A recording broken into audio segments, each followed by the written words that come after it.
500,000 rape victims in a decade. That's the United Nations tally for Eastern Congo. It's a tool of war that has, in a conflict that seemed both endless and forgotten. But it shouldn't be. Congo's home to the UN's largest peacekeeping mission. Moreover, there's a fair chance that you're carrying a piece of Eastern Congo in your pocket. Many of the precious minerals that go into smartphones and computers come from there. So does that make us unwittingly complicit in these mass rapes? We're going to ask our panel and ask what else can make a difference.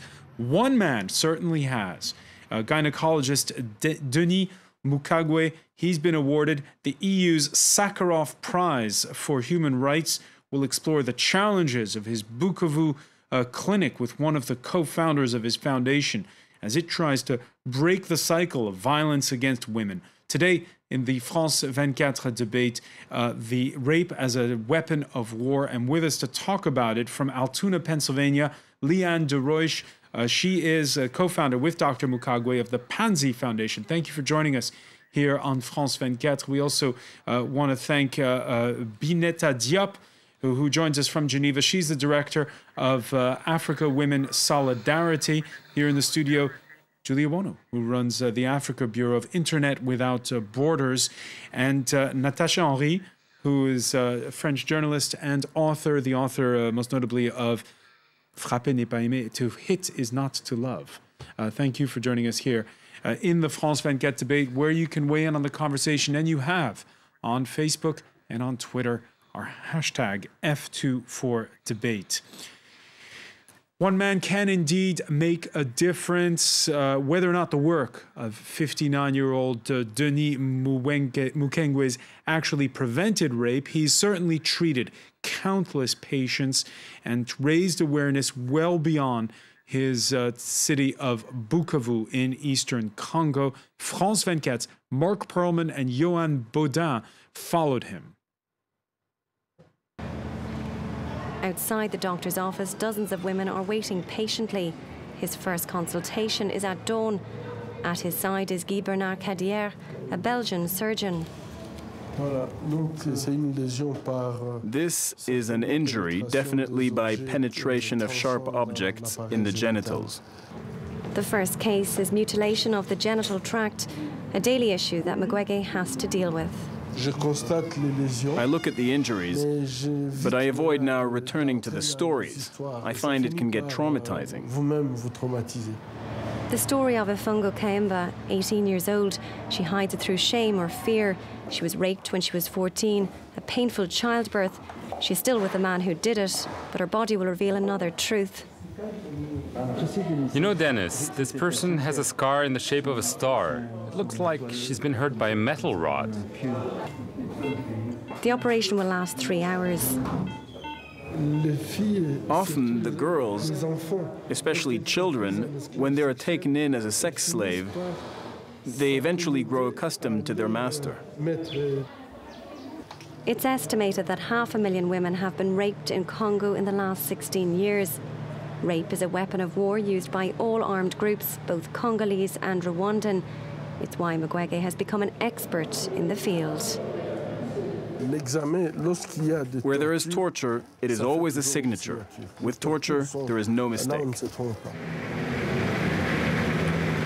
Despite the risk of attracting the wrath of those in power, from now on the doctor does not want to be confined to dealing with the consequences without denouncing the causes. Some people want to get rich. They want coltan, cassiterite, and the gold from Congo.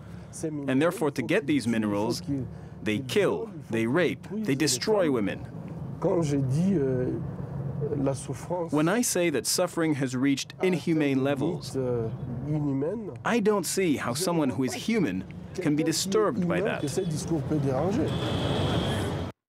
Let me begin with you, Leanne de Roich. As you saw in that report, the doctor addressed this point, but it was my first question I wanted to ask you is, do you feel overwhelmed when you're in Bukavu? Well, that's a great question, and thank you for the opportunity to respond today. Actually, you know, this hospital and the staff that Dr. Mukwege has is absolutely amazing. Most people don't realize that the hospital actually has 4 different departments of not only obstetrics, gynecology, but also internal medicine, also surgery, also pediatrics.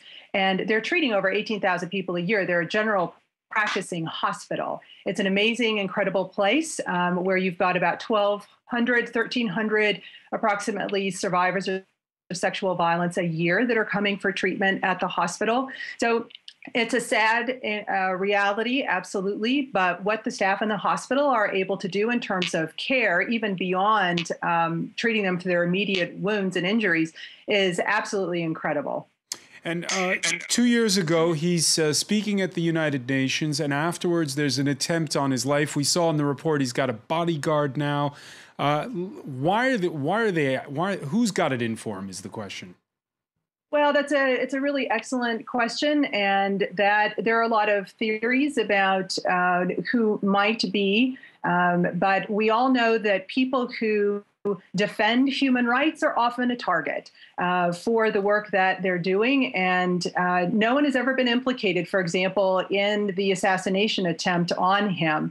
And so now it's required of him to take additional precautions, as you mentioned. When you've been to Bukavu, do you feel, what's the mood been like for you personally?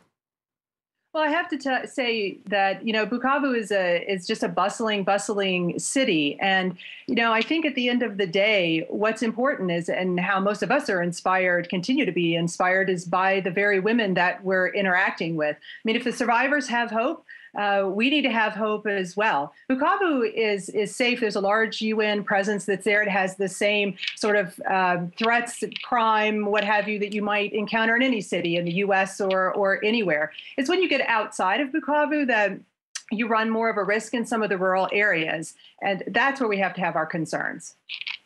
Let me ask you, Bineta Diop, as we saw in that report, there are people who want those precious minerals. Why is attacking women the way that they see reaching that goal?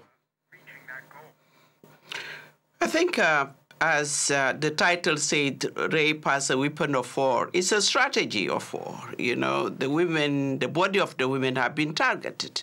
That's reality, not in the DRC only, but in many other countries. I visited the Panzi hospital. You could see how can you rape a child of 2 or 3 years old if it's not a tactic, if it's not a plan, to destroy a family, to destroy a community.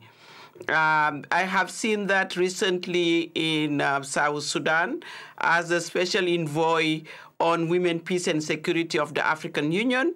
I visited Central African Republic. Wherever you go, you will find that even it is, for me, it's not just in Africa, but wherever you find it at the international level in Asia, other part of the world, rape has been used as a weapon of war. So that's the reality. So today, I think that we need to fight impunity. Bineta Diop, a weapon of war, a conscious weapon of war? There's a strategy session where the militia leaders decide, okay, we're going to go rape people. How does it work? It works, it become women are targeted because they are part of the, the solution of the country or the continent. The situation of women in the family, being the backbone of the society, taking care of the family, of the children, especially in our society, it becomes the target because you destroy the whole community. Of course, in many other places also you find that women have been raped because she's going to fetch firewood. She's on the road of those rebels, so by accident, but also we have seen that it has been a strategy of war. That's the reality on the ground. All right, I want to get the reaction of the rest of our panel. We're going to have to take a very quick break. We'll be right back. This is the France 24 debate.